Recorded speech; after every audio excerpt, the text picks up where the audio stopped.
The Biden administration has told Israel to improve the humanitarian situation in Gaza within 30 days or risk losing US military assistance. Now, the warning came in a letter to the Israeli government written by the US Secretaries of State and Defense. The demand comes as Israel steps up its ground and air offensive in northern Gaza. The United Nations says people there are at risk of starving. It says aid agencies have made their first food deliveries to northern Gaza for 2 weeks. There are also reports that Israeli forces have fired on people trying to flee the region. Our Washington bureau chief was at the State Department briefing, confirming the existence and contents of that warning letter from the US. Welcome, Ines Pohl. What else did you learn?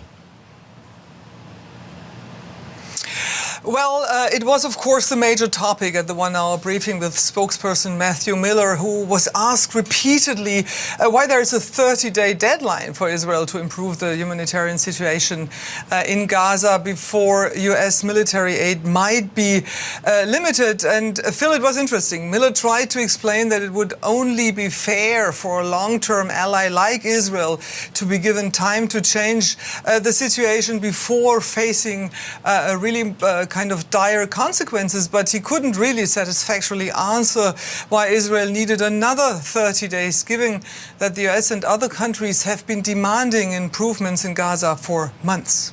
So how credible can a threat to withdraw US military aid be, just days after Washington announced it was sending Israel a THAAD anti-missile system and 100 US troops? Well, this letter comes after weeks of alerts from US and UN officials that conditions in Gaza were further deteriorating. And Miller himself stated at this briefing that the level of humanitarian aid into Gaza was the lowest it has been since the Hamas attacks. So the pressure on the US to use its leverage on Israel, mainly by stopping further weapons provision, has of course grown dramatically over the past weeks. But when asked about the specifics of the possible consequences Israel would face if it did not allow more aid into Gaza, he remained actually pretty vague. So some people believe that with the election approaching, this whole letter is more of a political stance than anything else. Because, as you say, the US has been warning Israel for some time, and people are bound to ask, well, why sharpen your tone now? Well, according to the US government, this letter was meant to be confidential and was leaked. I also heard today at the State Department that this is far from the first letter or interaction with the Israeli government aimed at putting more pressure on them to provide additional aid into Gaza. Is it a coincidence that it was leaked the very day more weapons arrive in Israel? Well, this is definitely a question being discussed here in the United States. We are currently 3 weeks ahead of the election to this very day, and the Democrats are facing significant backlash due to their previously unlimited support for Israel. So, even if the letter was indeed leaked, the timing is certainly somewhat convenient as the Biden administration tries to show that there are limits to support for Israel and that they take the dire situation in Gaza seriously. Thanks for that, Ines. Ines Pohl in Washington. Earlier, I spoke to Sam Rose, who's in central Gaza. He's the senior deputy director of UNRWA in Gaza. That's the UN's agency for Palestinian refugees. I asked him if he shares the concerns of his colleagues at the UN Office of Human Rights that Israel is cutting off northern Gaza from the rest of the Strip. We do share concerns about that.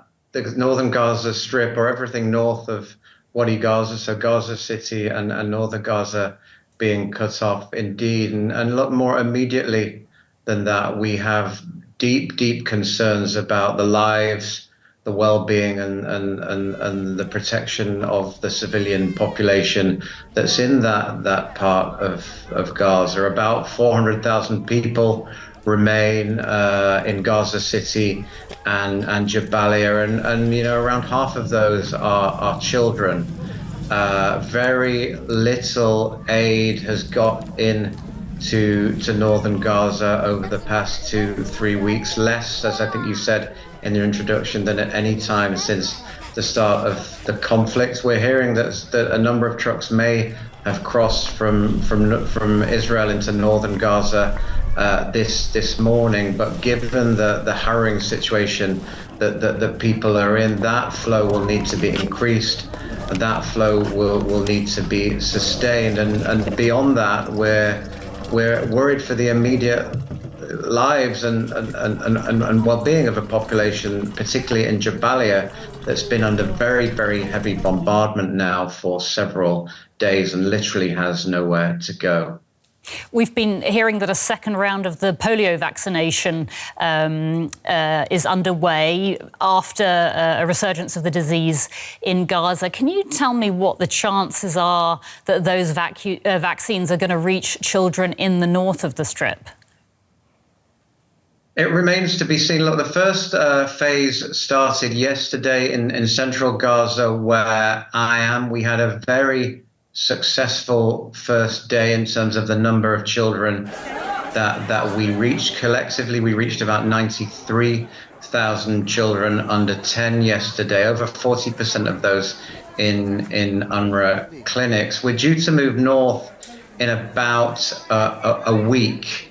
And right now, it is really difficult to see how that campaign can go ahead inside Jabalia, this area of Jabalia camp and Jabalia town, which is essentially encircled. There's no way that we can provide safe passage to our staff, to the medical personnel, to deliver the vaccines, to deliver the cold storage, the personnel who will record and mobilize the community, who will themselves have more immediate concerns to deal with. But there's also no way that they will be able to reach any of the health points. So right now, that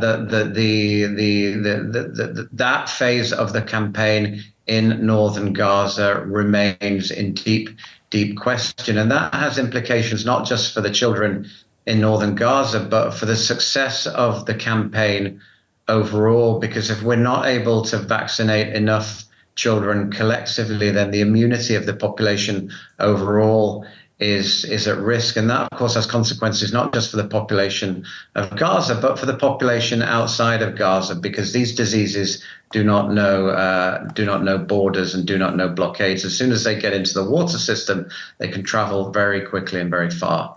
Of course. Global attention is, of course, shifting to the fight between Israel and Hezbollah in Lebanon. Are you concerned that the civilians in Gaza, despite the awful situation, that the civilians in Gaza could be forgotten?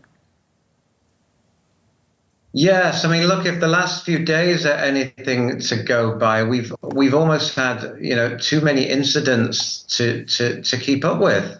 The day before yesterday, a school in Nusayrat, an UNRWA school that was supposed to be used for polio vaccinations yesterday was hit, killing 20-something people, mainly women and children. We had a distribution center in northern Gaza that was hit yesterday as people were trying to receive food. A hospital in Deir al-Balah, etc., was hit. So the frequency of these incidents is hard to get your head around, and just hard to see how an already complex situation comes to an end if the situation has become much more geopolitically complicated, and tragically, most tragically for the civilians on both sides that are suffering. This is what we warned about, that if the conflict wasn't contained and if it wasn't addressed, then the risk of escalation and it's spiraling further out of control would get higher. The worry here is that it's now developed its own kind of evil and maniacal momentum that it's just very, very difficult to stop, unfortunately. That was Sam Rose from UNRWA talking to me earlier from Gaza.